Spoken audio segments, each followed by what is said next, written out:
News pressing Fairfax County leaders for some answers on what they're doing to keep kids safe. All of this comes after we were the first to report that a registered sex offender used county rec centers and allegedly exposed himself to women and children in women's locker rooms.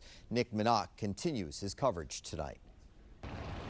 7 News is asking Fairfax County if kids are safe to use county rec centers for spring and summer camp after a registered male sex offender visited 3 Fairfax County rec centers and allegedly exposed himself to women and girls in the women's locker rooms. A Fairfax County spokesperson told me that kids are safe in camps and that the sex offender did not visit during a camp. 7 News was the first to report that registered sex offender Richard Cox visited 8 gyms and pools in Arlington and Fairfax counties, where he told staff he was transgender and was then allowed to use women's locker rooms because of the county's policies.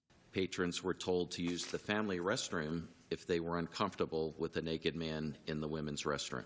That's Supervisor Pat Harity. Harity said that when confronted by police, Cox mentioned the county's policy that allowed him in the women's locker room. Despite this, Fairfax County, Arlington County, and Arlington Public Schools still allow people to use the locker rooms of their choice. Do you want grown naked men alone in locker rooms with young girls and women? On Tuesday, Harity asked the Fairfax County Board of Supervisors to discuss changing the policy that allows biological males to use women's locker rooms. But it failed because no other supervisors seconded the motion. Supervisor James Walkinshaw and Rodney Lusk.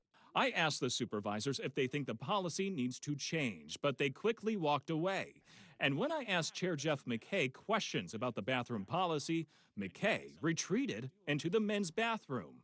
A Fairfax County spokesperson says going forward, if someone complains about a person in the locker room for any reason, that person will be directed to use a family changing room. Cox visited Oakmont Rec Center, Audrey Moore Rec Center, and Franconia Rec Center. All 3 locations have spring and summer camps coming up. I also asked Fairfax County for their policy that prevents sex offenders from entering county rec centers. They did not send me one. Instead, they said they support state legislation to help keep sex offenders out of county rec centers and local parks. Nick Minock, 7 News. All right, you can scan the QR code that we're going to put up on your screen right now. That'll take you directly to our website, WJLA.com, where you can find our extensive reporting on this case and the suspect's criminal history, which includes a conviction in the 90s for taking indecent liberties with children.